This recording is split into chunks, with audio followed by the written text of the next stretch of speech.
कहाणी तुळशीची, शंखचूडाची. गोलोकामध्ये श्रीकृष्णाचा सुदामा नावाचा एक मित्र होता. तो सुद्धा श्री विष्णूचाच अंश होता. तसेच राधेची एक सखी विजया किंवा विरजा ही सुद्धा कृष्णाला प्रिय होती, कारण ती लक्ष्मीचा अंश होती. सुदामाची इच्छा विरजाशी लग्न करण्याची होती. एक दिवस कृष्ण विरजासोबत कुंजवनात रासलीला करत असताना राधेला समजले. तेव्हा याचा जाब कृष्णाला विचारण्यास ती येऊ लागली. त्यावेळी सुदामा तेथे पहारा देत होता. त्याने श्री राधेला आत जाऊ देण्यास नकार दिला. तेव्हा राधेने सुदामाला व विरजाला शाप दिला की तुम्ही दोघे दैत्य कुळात जन्माला याल. तेव्हा सुदाम्यानेही राधेला शाप दिला की कृष्णाशी तुझा विवाह होणार नाही.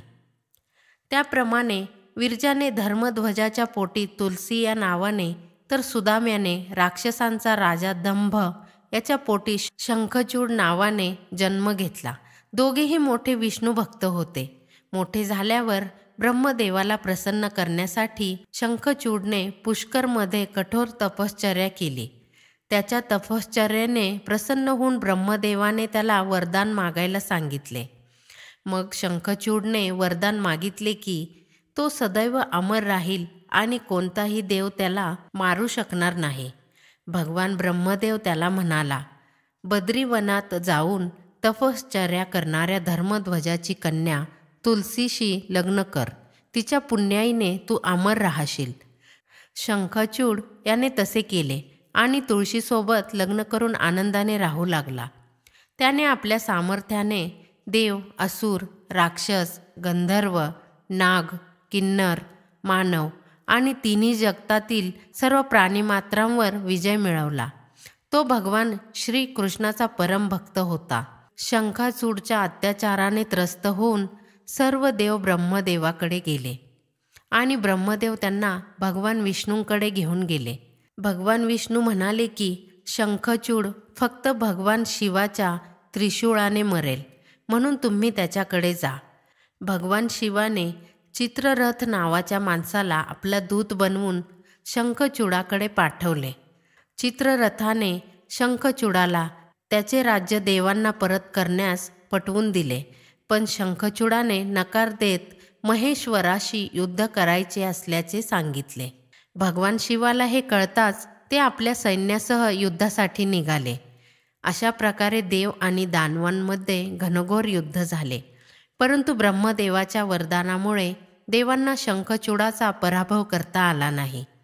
भगवान शिवाने शंखचूडला मारण्यासाठी त्रिशूळ उचलताच आकाशातून आवाज आला.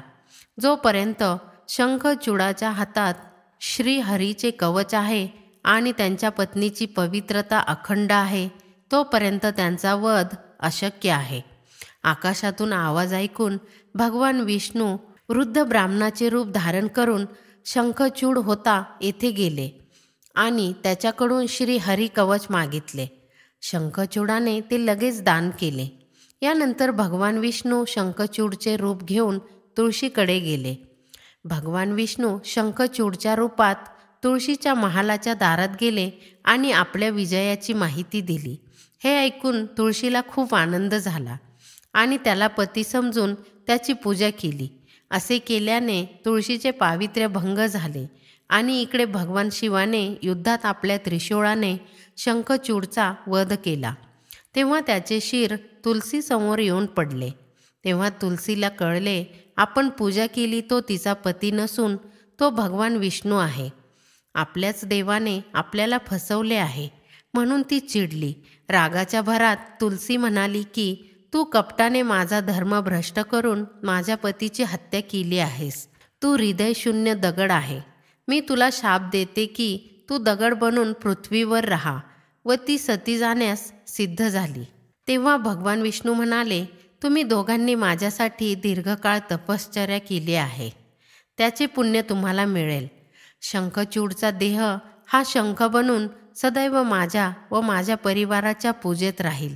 मात्र शिवाच्या हातून याचा मृत्यू झाला, म्हणून शिवाला हा वर्ज्य राहील.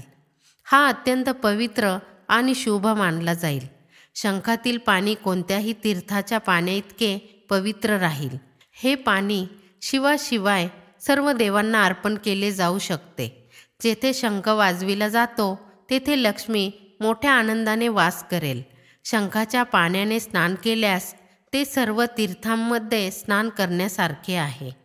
तुझा हा पार्थिव देह सोडून दे आणि दैवी नदी रूप धारण कर. तू गंडकी किंवा नारायणी नावाने प्रसिद्ध होईल. तुझा शाप खरा करण्यासाठी मी शाळीग्राम दगड होईल व गंडकी नदीच्या काठी राहीन. तुझे केस पवित्र वनस्पतींमध्ये लक्ष्मीचा अंश म्हणून रूपांतरित होतील आणि तुळस नावाने ओळखले जातील. या तुळशीच्या पानांनी आणि फुलांनी तिन्ही लोक आपली पूजा करतील. तू सर्व वनस्पतींमध्ये पवित्र व सर्वोत्तम होशील आणि मी शाळीग्राम रूपाने सदैव तुझ्यासोबत राहीन. तुला विष्णुप्रिया किंवा हरिप्रिया असेही संबोधले जाईल. तुळस अर्पण केल्याशिवाय केलेली माझी कोणतीही पूजा व्यर्थ ठरेल. या भूतलावर प्रत्येक वर्षी तुझा व माझा शाळीग्राम विवाह केला जाईल आणि जे हा विवाह करतील त्यांना कन्यादानाचे पुण्य लाभेल. तुझ्या पवित्र स्पर्शाने पाप नष्ट होईल. तेव्हापासून देव प्रबोधिनी एकादशीच्या दिवशी भगवान शाळीग्राम आणि तुळशीचा विवाह लावून शुभ कार्याला सुरुवात केली जाते. हिंदू धार्मिक मान्यतेनुसार या दिवशी तुळशी शाळीग्रामचा विवाह केल्याने अपार पुण्य प्राप्त होते.